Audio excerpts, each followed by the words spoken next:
All right, moving on. Our next speaker is Yuri Pavlov, who is a doctoral student in Instructional Design, Development, and Evaluation Department at Syracuse University. His research interests are focused on emotions and learning, creative insight, and research methodologies. Okay, all yours. Well, thank you so much. This is a great opportunity for me to meet you all and share some of the experiences we've been doing here around leadership in the School of Education in our department. So let me try to start my presentation. And please let me know if you can see the screen. Just nod ahead maybe or something. Okay, okay. I may not be able to be seeing you, but okay, I will start. Okay, so the title of it is Dissertation Working Group, Support Group, and Distributed Leadership. And basically, the agenda is as follows. We'll focus on the problem, what necessitated the doctoral grouping, why forming another group, in other words, pourquoi. The second talking point will be the context of Syracuse University. We have this large and ginormous campus. It already has too many resources. Where does this dissertation working group fit? Then the actual DWG operations. We meet 10 sessions a semester. Then some effects of the DWG as we know it from the preliminary survey that we did last fall. And then in closing, I basically summarize it and argue that support group is a form of distributed leadership, and this is what we're trying to do here at SU. Maynard knows me, for example. I'm a numbers guy. I think numbers are very illuminating. And so a consistent finding in the last 20 years is that half of all doctoral students drop out of their doctoral studies. And imagine you reach the pinnacle of your academic career. You've gone through the very selective process of getting into this degree, working on it, and then you drop out. Another finding is that most doctoral students drop out in the first year. Another study found that they drop out mostly in the first 2 years, and those dropouts are mostly related to lack of funding. Then online doctoral students drop out at 10 to 20% higher rates than face-to-face students. There's another discrepancy right there. Finally, in 2019 alone, 79,548 doctoral degrees were conferred in the US, of which 54.7% were women, 24.8% were underrepresented minorities, and 25% were international students. And this breakdown is actually great. However, that number 80,000 may not be. And the reason it may not be is because there is this thing called job market and competition. And so once we get into that, things may become a little bit more grim. And we can also see all those encouraging and wonderful, inspirational headlines in the news. Bloomberg opines for us, America is pumping out too many PhDs. Then Inside Higher Ed tells us, PhD oversupply, the system is the problem. Then we have the Canadian University Affairs outlet. The mismatch continues between PhD holders and their career prospects. And finally, Cambridge University's Graduate Union inquires, is it time to abolish the PhD as we know it? And then they unequivocally declare, let's face it, the PhD system is an abomination. And good grace, it looks like the end of the world is approaching for PhDs, and the moon's turned to blood. Add to those headlines other news stories such as this. I landed my dream PhD and it turned into a nightmare. Unsuccessful story. Or successful stories like that of Elon Musk. Tesla's Elon Musk is no dummy. He started his PhD. He just dropped out. He became super successful. And if we compare the job market and those stories, it seems like maybe we'll have to just quit. How do we keep our balance, in other words? But the bigger question, of course, remains why doctoral students drop out. What's the attrition problem? Some studies focus on objective factors that are quantifiable and measurable. And one of those studies found the following. Marital status is associated with degree completion. Married women are more likely than unmarried women to graduate from a PhD program. That did not hold true for men. Higher grades in master's level were related to dissertation completions. The research field, which is not surprising, is more related. People in technology and sciences are more likely to finish their PhDs than social sciences and the humanities. And finally, the most robust predictor of completion of PhD is funding. If somebody doesn't have a fellowship, only an assistantship, or self-support, chances are the person will drop out. And that's a study from 2018 with 3,200 doctoral students. Other scholars focused on more qualitative factors that are not that easily boxed, and those subjective factors are stress and social isolation. And stress comes from many factors. Could be poverty, anxiety, sleeplessness, academic demands, fear of failure, examinations, time constraints. When we speak of social isolation, that's predominantly meaningful social connections with other students, with supervisors, faculty members, any other superiors that are there. And most students, PhD students, know that PhD journey is mostly a lonely journey. Even though a lot is happening around you, you are kind of on your own. And the person who's really interested in what you want to do is probably 300 miles away from you. But there is good news. So before the good news, this is basically where our idea of dissertation working group came to the fore. We wanted to tackle those subjective factors, because other things it's hard to adjust as a community. So research suggests that social support helps reduce stress and social isolation. And it does it in several ways, but one way that it does is that other people help a person see a situation as less stressful. And another way is social support helps reduce emotional reaction to a stressful event. So in those ways, DWG was conceived initially as a social support group. And in what ways can peers help other peers in a PhD program? It's basically emotional support, encouragement, empathy, enjoyment, but also professional support in terms of time management, stress management, help with writing, help with research ideas, research thinking, teaching perhaps. But we weren't still sure in the beginning when we're conceiving this group, will people even need that? Will they benefit from the group? And so we again turned to research, and I want to quote two statements and findings from these studies that kind of solidified our idea. The first one, online doctoral students are interested in making social and academic connections. And the other one, doctoral students are encouraged to form and maintain collegial relationships with academic friends, such as establishing small study groups. In short, our support group in the form of a DWG was not only an intuitive endeavor, but also evidence-based. So that was our support. A little bit about the Syracuse University context, very briefly. It's a private research university. It's ranked as R1. R1 in Carnegie classification means that the school has a very high research activity, which we do. We have roughly 21,000 students overall, of which 6% or 1,400 are doctoral students. Here. And also there are ample resources for doctoral students on campus.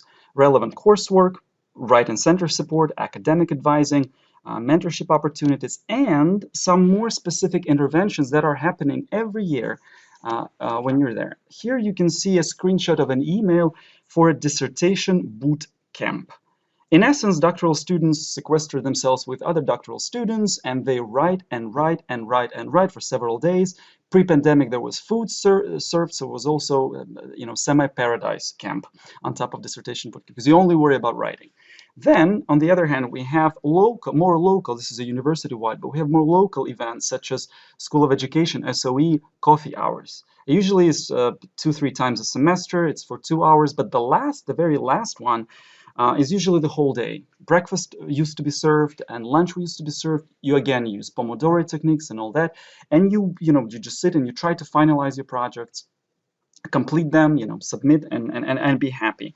And there's some truth to that. In psychology, it's called social facilitation effect. When you see other people are busy doing work, and it acts as motivator for you to be doing your own work. Actually, that's one of the explanations why some people prefer to work in coffee shops, and they are more productive and creative. Anyway, other things. We have dissertation right on site and dissertation accountability groups. And the idea of an accountability group is you meet bi-weekly with people, you set short-term goals, you write, and then, you write on your own, and then in another 2 weeks you come back and you discuss what you've reached, you set other goals. We also have things like 3-minute thesis competitions, and they are held annually. And then last year when the pandemic hit the globe, for people who are interested in working on their career prospects, we have a podcast, a gradcast, that is done by a graduate school in Syracuse University. So if there are already so many empty groups on our ginormous campus, why another group? So what we wanted was a group that was not formal. We didn't want any swiping of IDs. We didn't want any registration, no long-term commitments. You come, you don't come, no judgment. We didn't want it to be as interventionist as other initiatives are on campus. We did not expect anyone to do anything, any work. They can come, they can just observe. It's not an extra assignment. This is definitely not a challenge, a writing challenge, not at all. And finally, we didn't want it to be very preordinate. We mean that our agenda is negotiated and formulated only, at most once, 1 week prior to when we convene the next time.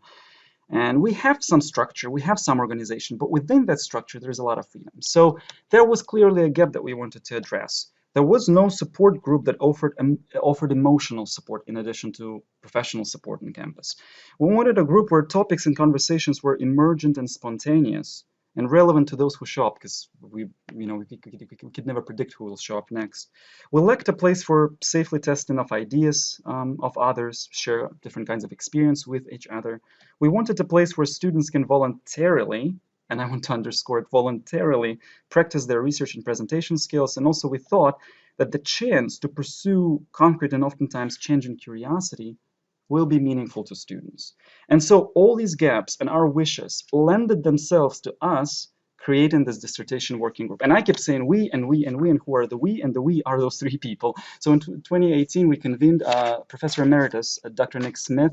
He's a research methodologist, evaluation expert, and an erudite. Then Zinar Salim, at that time, she was a first-year doctoral student, and myself, at that time, I was a second-year doctoral student. So we chatted, and we thought it might be a good idea. But we were a little bit scared because we thought that we will not last a semester. Now we've done 6 semesters of this project, and so here's a little bit of a timeline. The first 2 years, it was mostly online because, there was pre-pandemic times. We just announced it by email. Then we introduced, we started to use different listservs and gain support from the dean's office to announce what we do, and that was really nice to have that kind of help from them. Of course, when the pandemic hit, we completely transitioned to an online modality, and we introduced another little thing. In those 2 years, mostly the procedure was we meet for 2 hours, 12 to 2, usually on Fridays. The first hour is mostly, we have some sort of a topic to discuss. Nick Smith would perhaps, present something on how to, read literature smartly. And then we would discuss, and then another hour somebody presents. That time online, we didn't want people to have yet another Zoom meeting. So instead, we introduced pre-reading write-ups. And let me show you a little example. It kind of looks like this. It can be a page, 2 pages. This one is called the mistaken dissertation. So we would ideally read it beforehand, but again, it's not mandatory. People are not required to do any kind of work. But for example, idea for this little write-up was that, these doctoral students, after they defend, they may realize that they have made mistakes, and maybe their dissertation is flawed. But at the time when they were doing this, they didn't know that much that they know afterwards, and that's okay. And so that was a starting point for us to discuss. So we hope to continue this fall and spring semesters with this group. So it's going to be our 7th and hopefully 8th semesters.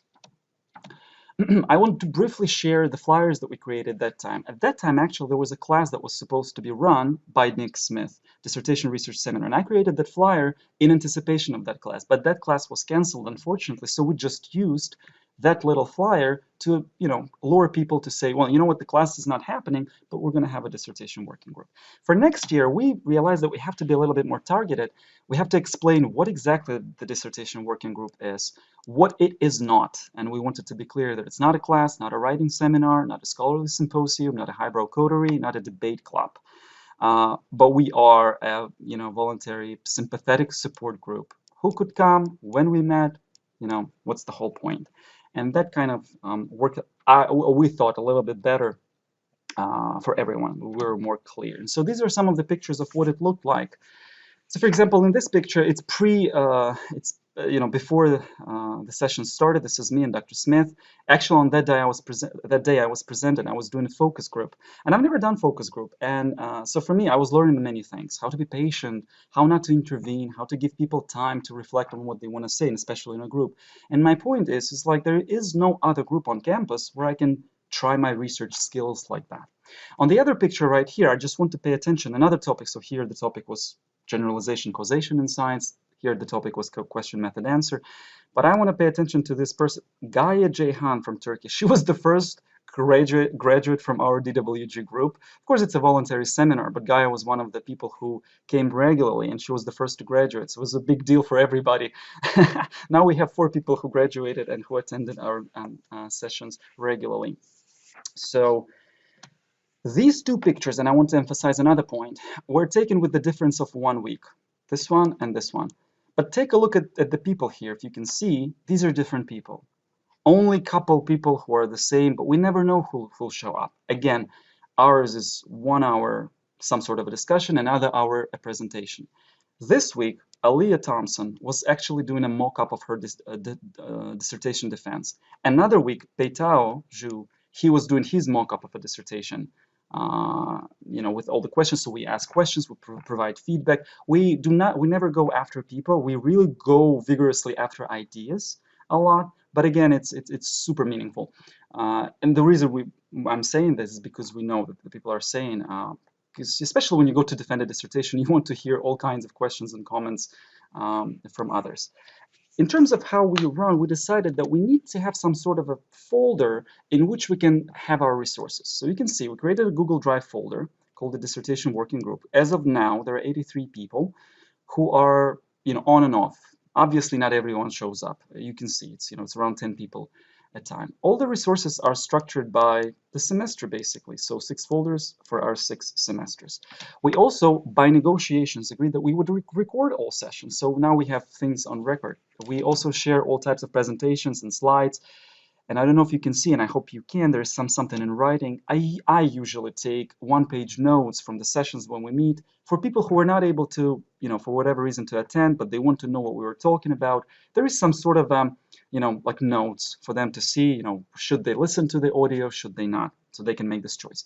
I want to also emphasize that we ask that people in our group do not share those recordings anywhere outside the dissertation group or for people who were never in the dissertation working group. Part of the reason is we're building trust among each other, in the sense that sometimes we're very critical about some policies that are happening at university, or some classes that we experience, or other experiences that we may not have liked, and we don't want people to be iffy about what they can say, what they cannot say. There is no censorship other than respect to others in this group. So far, people have maintained their integrity and have been ethical, so they have not shared that. Then we also do weekly reminders, and you can see, some weeks we have Dr. Smith. He would, present on something like, for example, method infection. That was an interesting kind of write-up that he did, that, mostly doctoral students are trained in methods, but not in research, but that's beyond the point. And then we had another student who presented, so we give the title of the presentation, we state the time. If people cannot join for 2 hours, they can just join for whatever they are interested in. We have Zoom links, whatnot. Other weeks, you can see there are no presenters. So we have some sort of discussions around the topic, and then it really goes, it branches. It depends on the people who show up, what people want to talk about, and how they want to talk about it. You can see from the list of topics discussed during the 3 years of running the Dissertation Working Group that some of them are really focused on academics. For example, eliminating alternative explanations in research, or doing lit review, asking good research questions. But other are very affective, which is, a big deal for doctoral students, but not only. Self-management, self-doubt, procrastination, imposter syndrome, does dropping out mean failure? And others. So feeding of the dissertation committee.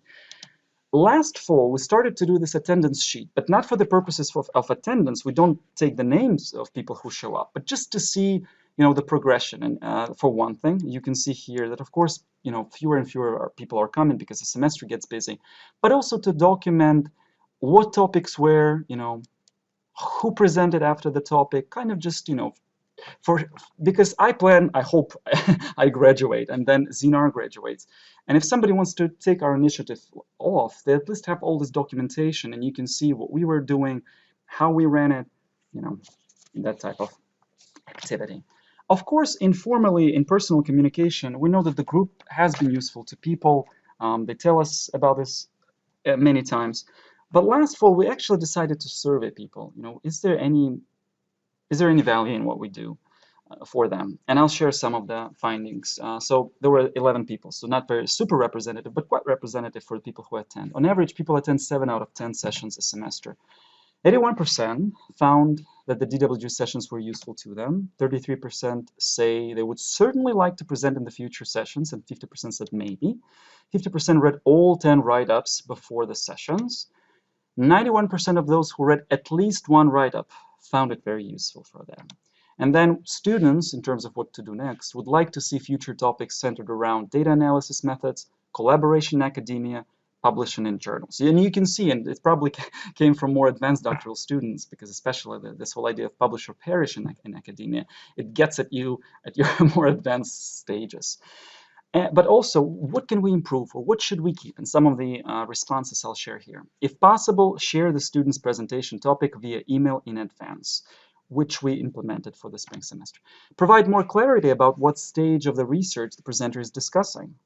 Also, limit the time of the presentations to an hour. And that's interesting. Sometimes we do go off a limit of time, and sometimes people present who are in the first semester. So we do not expect people to be very knowledgeable in methods and statistics, in different sorts of quantitative or qualitative analyses. So, we'll probably have to be a little bit more vocal about that. And then somebody says, honestly, this semester was just really busy and I'm typically off on Fridays, but this semester my calendar remained full, so I was unable to attend any session. So somebody filled out a survey, but they never attended, but they still think it's a useful thing to do in the future. And finally, Zoom makes the sessions more accessible for me personally. My work hours prevent me from being there live. Thank you for making the sessions available. And that's an interesting comment. So in terms of accessibility, we think we'll just stick to that. Of course, the most touching thanks for us, because we never expect those, there are testimonies, good testimonies of those who defended their dissertations, and they acknowledge us in it. Sometimes it's just one sentence. One of our students said, special thanks go to members of the DWG for their encouragement and support. Other people are a little bit more grateful. I don't know. My appreciation goes to members of the DWG community, to Dr. Smith, and oh boy, there's my name, Zinar's name. I don't know what I have to do with that, but it's really, really nice and touching. So in closing, all of this information presented above, I want to suggest that what we do is a form of distributed leadership, and there is not much to be read into the term. There is no one leader in the DWG. Yes, there are facilitators, people who announce meetings, make plans, book rooms, create Zoom links, but in sessions, our leadership is dispersed and distributed in many hands. Anyone can change the course of the conversation during the session. We value humility, and we also assume goodwill on the part of all the attendees. Our idea of leading is basically empowering. So whoever speaks in the microphone has an implicit intent to support and inspire others and seek shared understanding. We're non-judgmental people at all. We can judge ideas, but never people who present those ideas. Another thing, we're all coaches to each other. No one has ultimate answers in our meetings. Everyone's a learner. We think that success of the group basically comes from diverse perspectives and plurality of ideas. Another thing is we're open to anyone at Syracuse University, and actually outside Syracuse University. Last year we had 2 students connecting from Pakistan, because Zinar's from Pakistan, so she invited, and people stuck with us for a few sessions. Anyone can invite their friends and join and see. Certainly, if any of you are interested in the idea, we're going to run early September, the first session. You're more than welcome. Decisions and topics also are negotiated. We do not dictate them. And finally, ours is a goal-driven group. Our sole desire is for most doctoral students who come to defend their dissertation. Anything that helps us approximate that goal is great. This is the basic thing. And so with that being said, I am grateful for your patience, attention, and have a productive upcoming semester. I'll be happy to take any questions if there are any. Thank you so much.